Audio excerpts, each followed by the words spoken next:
Mi esposa me hizo creer que su hijo era mío durante 6 años de matrimonio. Me llamo Mario.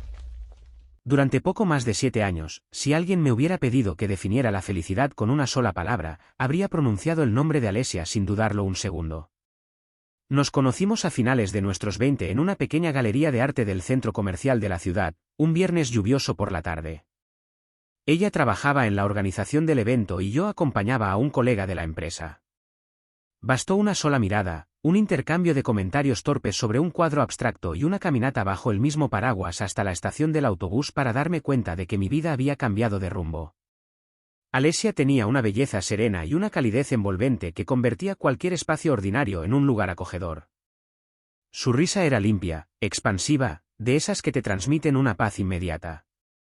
Nuestro noviazgo duró 3 años, 3 años que hoy recuerdo como una secuencia de momentos luminosos, viajes improvisados los fines de semana, noches infinitas cocinando juntos en mi pequeño departamento de soltero y conversaciones sobre el futuro que se sentían tan reales y sólidas como el hormigón. Alesia se convirtió en el centro de mi universo. Yo no solo la amaba, la admiraba profundamente, la respetaba y confiaba en ella con una ceguera que bordeaba lo religioso. En mi cabeza, el concepto de la lealtad no era una regla impuesta, sino el cimiento natural sobre el que caminábamos. Cuando le pedí matrimonio en un restaurante frente al mar y ella aceptó entre lágrimas, sentí que me convertía en el hombre más afortunado del planeta. Meses después, nos casamos en una iglesia pequeña con la bendición de nuestras familias. Mientras la veía caminar hacia el altar con su vestido blanco, sonriendo con timidez, me juré a mí mismo que haría todo lo humanamente posible por protegerla, por darle estabilidad y por hacerla la mujer más feliz del mundo. Ninguna sombra en el horizonte anunciaba el monstruoso engaño que ya empezaba a gestarse. Sin embargo, las fortalezas más grandes pueden agrietarse por la acumulación de pequeñas fricciones. A los 2 años de casados, la rutina laboral, el agotamiento físico y los desacuerdos acumulados terminaron por pasarnos factura. Empezamos a discutir por pequeñeces, a dormir en extremos opuestos de la cama y a respirar un aire cargado de tensión silenciosa. Agotados, tomamos una decisión que creímos madura, darnos un margen de libertad, una separación temporal de 1 mes para reflexionar sobre lo que queríamos. Ese mes lejos de ella fue el periodo más oscuro de mi vida. Me mudé a un estudio temporal, comiendo mal, sin conciliar el sueño y contando los minutos para arreglar las cosas. Fue durante esas semanas cuando el nombre de Gabriel volvió a flotar en el aire.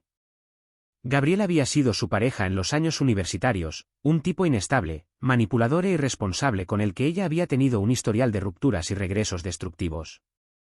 En una de nuestras pocas llamadas breves durante la separación, Alesia mencionó de pasada que se lo había cruzado en un café y que habían hablado unos minutos. Solo fue una conversación casual, Mario, nada importante, me aseguró con una voz extrañamente pausada. Devorado por el deseo de no perderla, no hice más preguntas. Al cumplirse las 4 semanas, no aguantamos más la distancia. Nos citamos en una cafetería discreta. Alesia llegó luciendo demacrada, con ojeras profundas y una fragilidad que me partió el alma. Nos abrazamos en el estacionamiento durante minutos, llorando en silencio. Prometimos dejar atrás los rencores, madurar como pareja y construir una etapa sólida. La reconciliación fue apasionada, casi desesperada, como si ambos intentáramos tapar un abismo con urgencia. Apenas 3 semanas después de volver a compartir el mismo techo, volví del trabajo por la tarde y encontré la casa en penumbras, iluminada solo por velas. Alesia me esperaba en el centro de la sala con las manos detrás de la espalda y los ojos brillando intensamente. Me entregó una cajita de madera. Al abrirla, vi un par de patucos diminutos de lana blanca y una prueba de embarazo con 2 líneas marcadas con nitidez.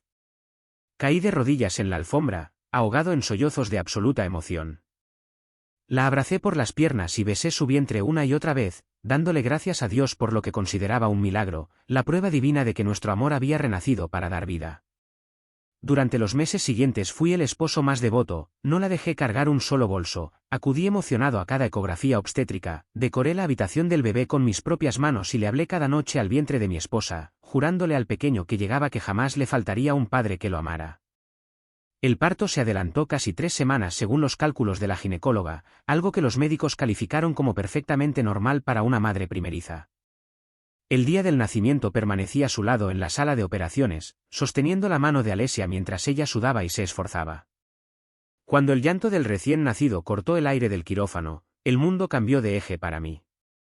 El pediatra lo limpió a toda prisa y lo colocó sobre mi pecho. Sostener a ese pequeño ser indefenso, sintiendo el calor de su piel y viendo cómo buscaba a ciegas el refugio de mis brazos, desató en mí una fuerza de amor desconocida, devoradora e incondicional. Durante los siguientes 6 años, mi vida entera gravitó alrededor del niño. Fui yo quien veló sus noches de fiebres altas, quien le sostuvo la espalda cuando aprendió a dar sus primeros pasos tambaleantes y quien contuvo las lágrimas de orgullo el día que me miró fijamente y pronunció su primera palabra clara, papá. Le enseñé a patear una pelota, a armar rompecabezas complejos, a andar en bicicleta sin ruedas de apoyo y a no tenerle miedo a la oscuridad. Cada logro suyo era un triunfo mío. Para el niño, yo era un puerto seguro, su héroe invencible; para mí, él era la razón misma de mi existencia, el aire que respiraba. Sin embargo, en el trasfondo de esa idílica paternidad, pequeñas anomalías invisibles comenzaron a acumularse como polvo en los rincones.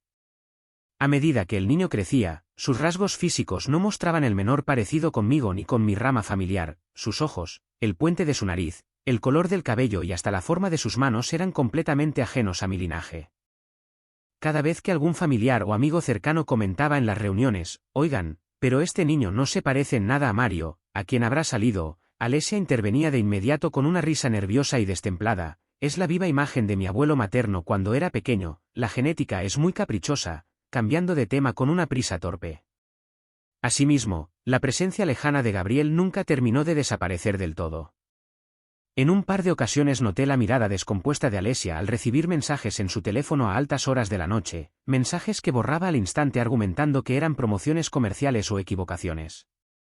Yo, ahogándome en la profunda fe que le tenía a mi familia, sepultaba cualquier atisbo de duda en lo más hondo de mi mente, avergonzado de solo pensar en desconfiar de la madre de mi hijo. La estructura de mi vida no se desmoronó por un accidente repentino, sino por el peso acumulado de una sospecha que llevaba 6 años queriéndome ahogar por dentro. Siempre hubo algo en las miradas. Cuando el niño cumplió los 6 años, sus rasgos ya estaban completamente definidos y la desconexión conmigo era absoluta. No se trataba solo de que no tuviera mis ojos o mi estatura, es que no había un solo gesto, un solo rasgo físico o una sola manía que me conectara con él o con alguien de mi familia. Cada vez que nos tomábamos una foto familiar, yo miraba la imagen después y sentía un pinchazo helado en el estómago, una voz muy bajita en el fondo de mi mente que me decía que algo no encajaba. Y lo peor no era el parecido, sino la actitud de Alesia. Cada vez que el niño crecía y alguien en una reunión familiar comentaba lo diferente que era a mí, ella se ponía rígida, se acomodaba el pelo con un nerviosismo veloz y cambiaba de tema con una prisa casi desesperada. El detonante real ocurrió una noche cualquiera de domingo. Estábamos viendo fotos viejas en la sala y salió una imagen mía a los 6 años. El niño se acercó, miró la foto, me miró a mí y dijo con la inocencia pura de su edad: «Papá, tú no te pareces a mí cuando eras niño, te ves súper diferente». Alesia, que estaba sirviendo agua en la cocina, soltó el vaso de vidrio sobre la mesa con un golpe seco que resonó en toda la casa. Su rostro se volvió blanco como las calorías. Se acercó a toda prisa, le quitó el álbum de las manos al niño y le dijo con un tono absurdamente agresivo que ya era hora de irse a dormir. Esa noche no pude cerrar los ojos. Ver la reacción de pánico en el rostro de Alesia por el comentario inocente de un niño de 6 años me hizo darme cuenta de que yo no estaba loco. Mi intuición no era paranoia, era la verdad gritándome en la cara desde hacía años. Al día siguiente, esperé a que Alesia saliera a trabajar. Aprovechando que el niño jugaba distraído en el salón, saqué un par de hisopos de algodón de la farmacia. Le dije que era un juego de piratas para buscar microbios mágicos y le pasé suavemente el algodón por el interior de la mejilla. Hice lo mismo conmigo. Guardé las muestras en sobres herméticos y manejé hasta un laboratorio genético privado al otro lado de la ciudad, donde pagué el análisis de paternidad con tarifa de urgencia y en efectivo para que no quedara ningún registro bancario que ella pudiera ver. Los 5 días de espera por el resultado fueron una tortura infernal. Abrazaba al niño por las noches mientras dormía, oliendo su cabello y sintiendo cómo su pequeño brazo rodeaba mi cuello, sintiendo que el suelo bajo mis pies se agrietaba con cada segundo que pasaba. El viernes por la tarde me llegó un correo electrónico cifrado. Me encerré en el auto a 3 cuadras de mi casa, con el motor encendido y el aire acondicionado al máximo. Abrí el archivo adjunto con los dedos temblándole a tal punto que apenas podía sostener el teléfono. Bajé directo a la última línea del informe, probabilidad de paternidad, 0,00%. El documento confirmaba la exclusión total de mi paternidad. Mi instinto jamás se había equivocado. Durante 6 años, la mujer que amaba me había hecho criar, amar y mantener al hijo de otro hombre. La primera reacción instintiva al ver el resultado de la prueba de ADN fue la rabia pura, bajar las escaleras, encarar a Alesia, tirarle el documento en la cara y expulsarla de mi vida a gritos. Pero el dolor, cuando es demasiado profundo, se vuelve helado y calculador. Sabía que si la encaraba de inmediato, ella intentaría victimizarse, inventar excusas, llorar o manipular la historia a su favor. Necesitaba la verdad entera, desnuda, metódica. Necesitaba saber hasta qué punto la mujer con la que compartía mi cama era un monstruo. Durante las siguientes 3 semanas me convertí en un actor consumado dentro de mi propia casa. Le sonreía a Alesia por las mañanas, le daba besos en la mejilla al salir a trabajar y cenaba a su lado como si nada pasara, mientras por dentro sentía que me comía mis propias entrañas. Por las noches, cuando ella dormía profundamente tras el agotamiento del día, yo me levantaba en absoluto silencio, me encerraba en el estudio y comenzaba la tarea minuciosa de investigar sus registros digitales. A través del respaldo de la nube de su computadora portátil antigua, encontré carpetas comprimidas de conversaciones exportadas de aplicaciones de mensajería que ella creía haber borrado para siempre. Lo que leí durante esas madrugadas me sumergió en un pozo de horror. Ahí estaba la cronología exacta de la traición. Durante aquel mes de separación hace 6 años, Alesia no solo se cruzó casualmente con Gabriel, mantuvo una relación puramente física y continua con él en su departamento. Cuando se dio cuenta de que estaba embarazada, acudió a Gabriel aterrorizada. Los mensajes entre ellos de aquella época eran escalofriantes. Gabriel le respondió de forma tajante que no pensaba asumir ninguna responsabilidad, que no estaba preparado para ser padre y que no arruinaría su juventud por un accidente. Pero el veneno no terminó en el pasado. Al revisar sus conversaciones recientes de los últimos meses en un perfil secundario que mantenía oculto en su red social, descubrí que Alesia había retomado el contacto con Gabriel hacía más de un año. Le enviaba fotografías del niño en sus cumpleaños, en la playa o en su primer día de clases, escribiéndole comentarios como: «Mira lo grande y guapo que está tu hijo, tiene exactamente tus mismos ojos». Y la respuesta de Gabriel en los chats era una burla constante e hiriente hacia mi persona: «Qué bien lo tiene educado el padrastro ese. Qué bueno que él pague el colegio caro, la ropa de marca y las vacaciones mientras yo me ahorro todos los gastos». Y Alesia, la mujer a la que le entregué mi vida entera, le respondía a esos mensajes con emoticonos de risa y complicidad. Llevo 3 semanas viviendo en esta pesadilla orquestada. Duermo cada noche al lado de la mujer que orquestó esta farsa con una frialdad macabra. Cada mañana, el niño baja corriendo las escaleras, se lanza a mis brazos y me dice con los ojos iluminados: «Buenos días, papá, te quiero mucho». Siento un nudo de llanto y rabia atorado en la garganta que me quema por dentro. Miro la prueba de ADN escondida en el fondo de mi maletín de trabajo y las cientos de capturas de pantalla de sus chats almacenadas en mi teléfono. Sé que la bomba está armada, que el detonador está en mis manos y que cuando decida hacerla explotar, el mundo que construí saltará en pedazos. El viernes por la noche, mandé al niño a pasar el fin de semana a casa de mis padres bajo el pretexto de que Alesia y yo tendríamos una cena de pareja. Antes de salir, el niño me apretó la cintura con sus pequeños brazos y me dijo con esa voz clara y pura: «Te quiero mucho, papá, tráeme un dulce cuando vuelvas». Le besé la frente mientras un nudo sofocante me quemaba el pecho. Sabía que esa era la última vez que me vería como el hombre confiado e invencible que había sido para él. Cuando regresé, Alesia estaba en la cocina descorchando una botella de vino. Lució una sonrisa tranquila que, a la luz de todo lo que yo sabía, me dio una náusea helada. «Qué tranquilo está todo, mi amor, nos hacía falta un momento a solas», dijo acercándose a la mesa. Sin pronunciar una sola palabra, saqué de mi maletín una carpeta de tapa dura y la dejé caer sobre la mesa de centro. El golpe seco hizo vibrar las copas de cristal. «¿Qué es esto, Mario?», preguntó arrugando la frente, intentando mantener una risa nerviosa. «Abre la carpeta, Alesia». Ella dejó la botella, se acercó con cierta duda y levantó la primera hoja. Era el informe del laboratorio genético con el 0,00% de probabilidad de paternidad resaltado en amarillo. Vi cómo el color de sus mejillas se evaporaba en cuestión de segundos. Sus labios comenzaron a temblar y los ojos se le llenaron de un pánico desorbitado. Mario, no entiendo. Los laboratorios cometen errores, tú sabes que esto no puede ser real, alcanzó a balbucear con un hilo de voz, buscando a ciegas una explicación que no existía. Pasa a la siguiente página, le dije con un tono glacial, sin mover un solo músculo. Con las manos temblándole a un punto en que casi rompe las hojas, pasó la página.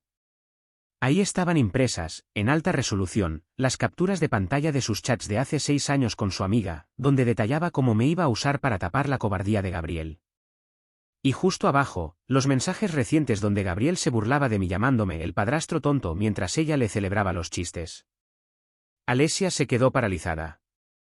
Buscó aire desesperadamente, pero las palabras se le congelaron en la garganta. No tuvo argumentos, no tuvo cómo negar lo indefendible. La máscara de la esposa abnegada se le cayó por completo, dejando al descubierto a una mujer acorralada por su propio veneno. Rompió en un llanto convulso, feo, cargado de una angustia desgarradora. Se dejó caer de rodillas sobre la alfombra, intentando agarrarme las piernas, pero me eché hacia atrás con un asco infinito. Perdóname, por favor, Mario. No sabía qué hacer, estaba aterrorizada. Sollozaba cubriéndose el rostro, hipando sin control. Tú eres su único papá. Él no sabe nada, él te ama a ti. Por favor, no nos destruyas así. Tú nos destruiste hace 6 años, Alesia, le respondí mirándola desde arriba, sintiendo cómo la rabia le cedía paso a un vacío absoluto. Me usaste, te burlaste de mi buena fe y dejaste que ese miserable se riera de mi esfuerzo a mis espaldas. Tienes hasta el domingo en la tarde para sacar tus cosas de mi casa. La noticia del escándalo no tardó en estallar. Cuando Gabriel se enteró de que las pruebas de ADN y los mensajes habían salido a la luz, y que mi abogado preparaba acciones legales que podían salpicarlo por fraude, demostró la clase de cobarde que siempre fue. Borró sus redes sociales, cambió su número de teléfono y renunció a su trabajo, desapareciendo de la ciudad sin dejar rastro, desligándose por completo del niño y dejando a Alesia sola en medio del desastre que ella misma había construido. El proceso de divorcio fue rápido y aplastante. Mis abogados no dieron margen a la negociación. Alesia tuvo que firmar la disolución del matrimonio y la revocación de los derechos legales sobre la paternidad sin exigir pensiones ni compensaciones, sabiendo que si peleaba, los chats se volverían públicos para toda su familia y su entorno laboral. Lo más difícil, sin embargo, fue el niño. Con 6 años, él no alcanzaba a comprender la complejidad ni la vileza de lo que había ocurrido, solo sabía que papá y mamá ya no vivían juntos y que las cosas en casa habían cambiado. Las primeras semanas fueron un infierno emocional para mí. Aunque no llevaba mi sangre y la sola presencia de Alesia me producía un rechazo visceral, la inocencia de ese pequeño no tenía la culpa de las mentiras de su madre. El amor que le construí durante 6 años no se podía borrar de un plumazo. Llegamos a un acuerdo informal y maduro a través de los abogados, yo mantendría el derecho a visitarlo, llevarlo al parque o salir por un helado un par de fines de semana al mes. Ayer por la tarde lo fui a buscar a la casa de su abuela. Cuando me vio bajar del auto, corrió hacia mí con la misma alegría de siempre y me abrazó con fuerza la cintura. Papá. Te extrañé mucho. Me dijo sonriendo, enseñándome un dibujo que había hecho en la escuela. Lo levanté en brazos y lo apreté contra mi pecho. Contuve las lágrimas que me quemaban los ojos y le sonreí. Comprendí que, aunque el matrimonio con Alesia haya sido una mentira espantosa y un trauma que me tomará años sanar, el cariño por ese niño es real. Ya no soy su padre legal ni el hombre engañado que paga las cuentas a ciegas, pero siempre seré la figura de amor y protección que estuvo ahí cuando aprendió a caminar.